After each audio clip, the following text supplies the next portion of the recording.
Assalamualaikum warahmatullahi wabarakatuh.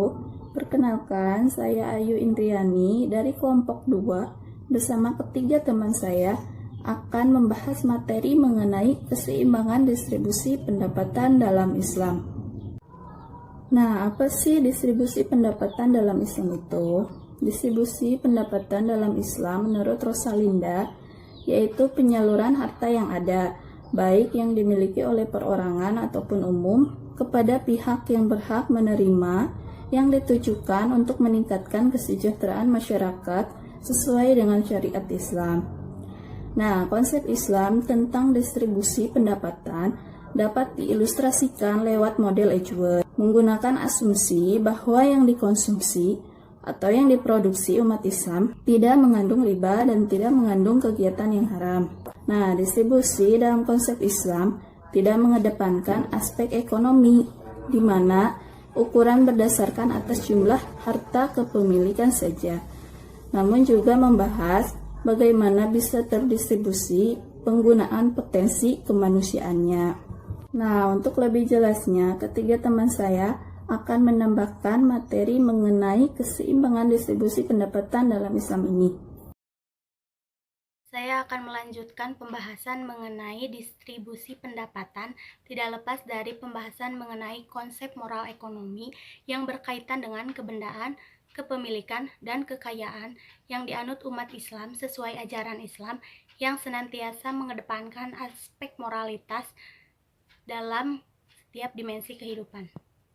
Merujuk pada pesan Al-Quran dalam bidang ekonomi, dapat dipahami bahwa Islam mendorong umat manusia untuk menikmati karunia yang telah diberikan oleh Allah Subhanahu wa Ta'ala.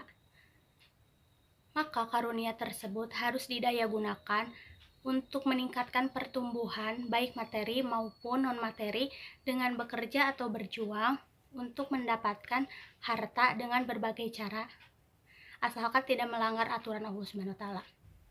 Maka dengan keyakinan akan peran dan kepemilikan, maka konsep produksi dalam ekonomi Islam tidak semata-mata bermotif memaksimalisasi keuntungan dunia, tetapi lebih penting untuk memaksimalisasi keuntungan akhirat. Urusan dunia merupakan sarana untuk memperoleh kesejahteraan akhirat. Quran menekankan manfaat dan barang yang diproduksi, karena barang yang diproduksi tersebut harus mempunyai hubungan dengan kebutuhan hidup manusia. Artinya, tenaga kerja yang memproduksi barang yang mewah dan berlebihan yang tidak sesuai dengan kebutuhan manusia dianggap tidak produktif, dengan memberikan landasan rohani bagi manusia, sehingga sifat manusia yang semula tamak dan mementingkan diri sendiri ini menjadi terkendali. Yang selanjutnya adalah konsep kepemilikan dalam Islam. Konsep dalam Islam ini adalah amanah. Nah, maksudnya segala sesuatu yang dimiliki oleh manusia pada hakikatnya itu adalah milik Allah Subhanahu wa Ta'ala. Namun, Allah Subhanahu wa Ta'ala pun telah memberikan hak kepada seseorang untuk memiliki suatu benda tanpa adanya seseorang yang boleh merampasnya kecuali atas nama syariah, seperti mengambil hak orang lain melalui zakat, infak, waris, dan wakaf. Di sini juga ada prinsip yang menjadi pedoman dalam sistem distribusi pendapatan dalam Islam, yang dimana sistemnya tersebut adalah memperbanyak produksi dan distribusi kekayaan agar sirkulasi kekayaan meningkat, yang memungkinkan dapat membawa pada pembagian yang adil di antara berbagai kelompok komunitas, serta tidak memusatkan pada sebagian orang kecil saja. Islam mengarahkan mekanisme berbasis spiritual dalam pemeliharaan keadilan sosial pada setiap aktivitas ekonomi. Latar belakangnya karena ketidakseimbangan distribusi kekayaan adalah hal yang mendasari hampir semua konflik individu maupun sosial. Upaya pencapaian manusia akan kebahagiaan akan sulit dicapai tanpa adanya keyakinan pada prinsip dan sekaligus kedisiplinan dalam mengimplementasikan konsep moral tersebut. Ya, pada prinsip Islam ini tidak membatasi bentuk dan macam usaha bagi seseorang memperoleh harta. Nah, maksudnya bagaimana? Di sini Islam tidak membatasi kadar banyak sedikit hasil yang dicapai oleh seseorang yang sedang menjalankan usaha. Karena hal ini tergantung pada kemampuan, kecakapan, keterampilan masing-masing orang. Setiap orang bebas melakukan usaha untuk memperoleh hasil sebanyak mungkin yang dapat dicapai sesuai dengan kemampuan dan keterampilannya, selama usaha tersebut dilakukan secara wajar dan halal. Artinya syah menurut hukum syariat dan benar menurut ukuran moral. Karena cara dan usaha untuk memperoleh dan mempergunakan harta tersebut itu merupakan sebuah amanat dan kelak akan dipertanggungjawabkan. Nah, selanjutnya Qardawi menjelaskan bahwa distribusi dalam ekonomi Islam didasarkan pada dua nilai manusiawi yang sangat mendasar dan penting, yaitu yang pertama ada nilai kebebasan. Islam menjadikan nilai kebebasan sebagai faktor utama dalam distribusi kekayaan, yang erat kaitannya dengan keimanan kepada Allah dan mentauhidkannya.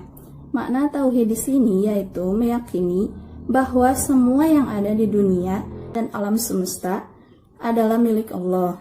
Nah, kebebasan dalam Islam bukanlah kebebasan mutlak yang terlepas dari setiap aturan, namun terkendali dan terikat dengan nilai-nilai keadilan yang diwajibkan oleh Allah.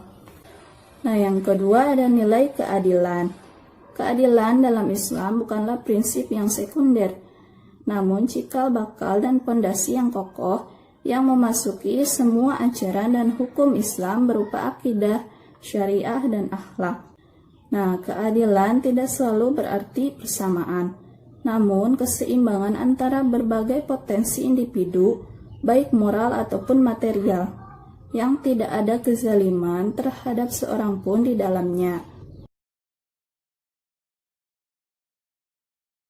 Pendistribusian dalam Islam.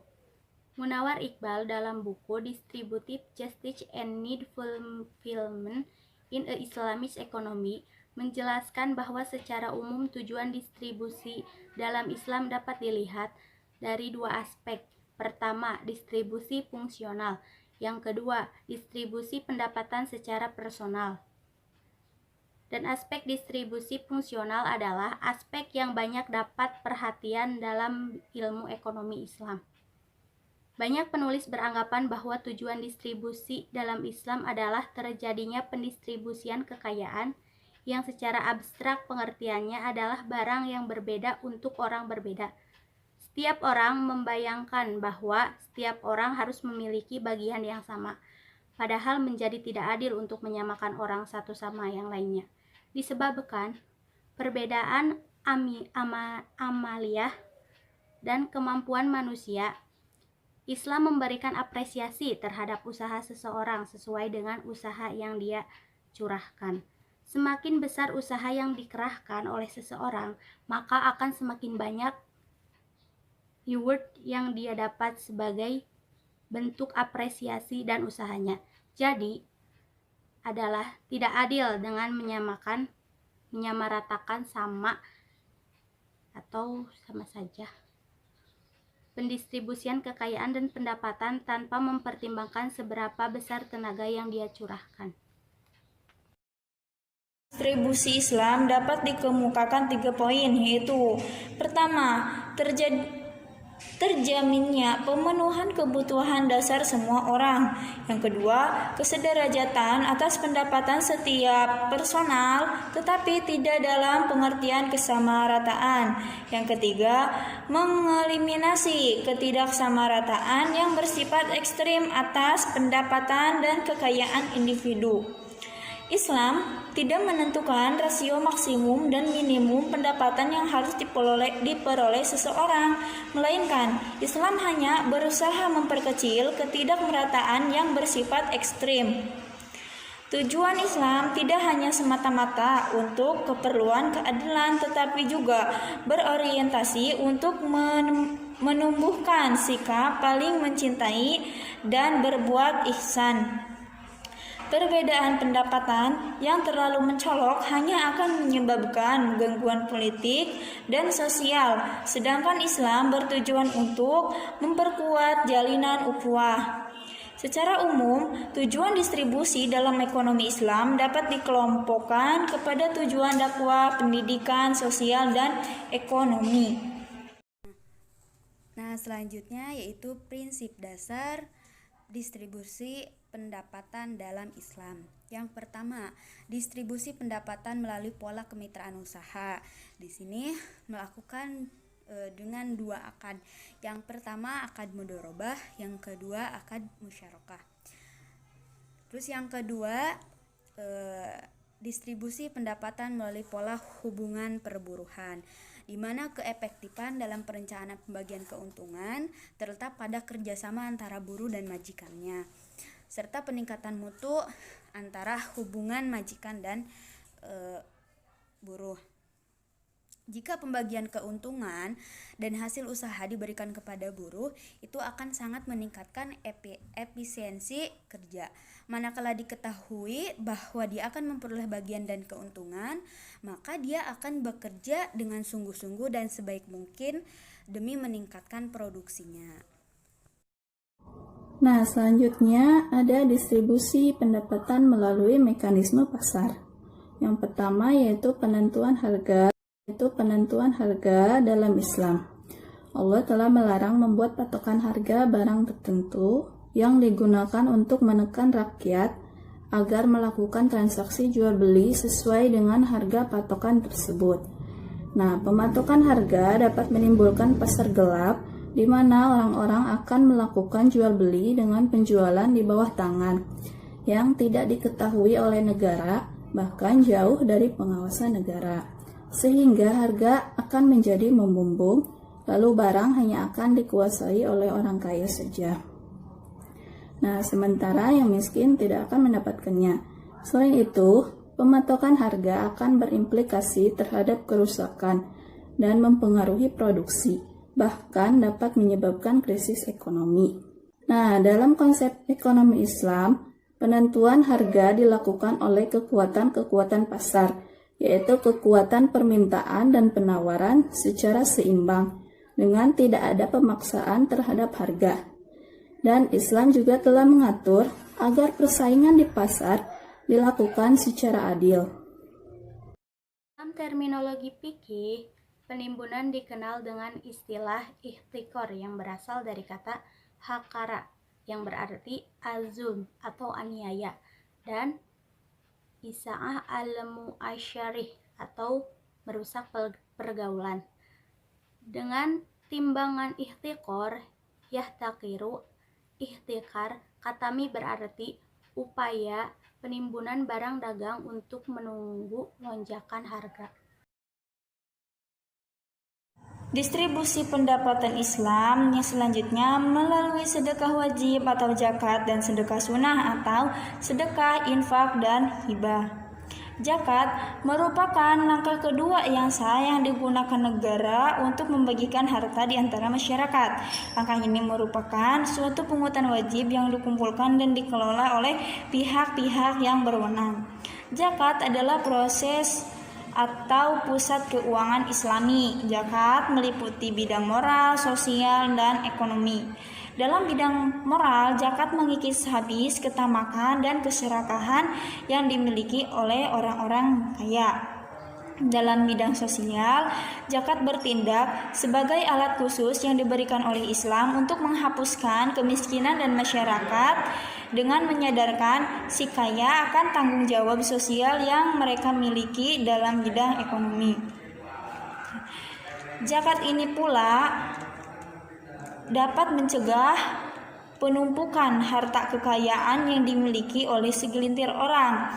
Apabila pengelolaan zakat dengan baik, ini akan menghasilkan kemakmuran bagi suatu negara, karena zakat ini pada dasarnya adalah untuk menyamaratakan kekayaan yang dimiliki oleh orang-orang yang berada di negara tersebut. Nah, selanjutnya adalah distribusi pendapatan melalui sistem pewaris dan wasiat, di mana hukum waris merupakan suatu aturan yang sangat penting dalam mengurangi ketidakadilan pembagian warisan dalam masyarakat. Tokoh-tokoh ekonomi seperti Keynes, Taussig, dan Irving Fisher menyetujui bahwa pembagian warisan yang tidak merata merupakan penyebab utama dan ketidakadilan dalam masyarakat. Warisan mempunyai dampak-dampak yang sangat besar dalam masyarakat. Hal tersebut senantiasa memperbesar jurang pemisah antara si kaya dan si miskin. Hukum waris bagi muslim merupakan alat penimbang yang sangat kuat dan efektif dalam rangka mencegah pengumpulan kekayaan di kalangan tertentu dan pengembangannya dalam kelompok-kelompok yang besar dalam masyarakat. Oleh karena itu, hukum waris mempunyai pengaruh yang cukup baik dalam pengembangan sirkulasi harta di kalangan masyarakat banyak.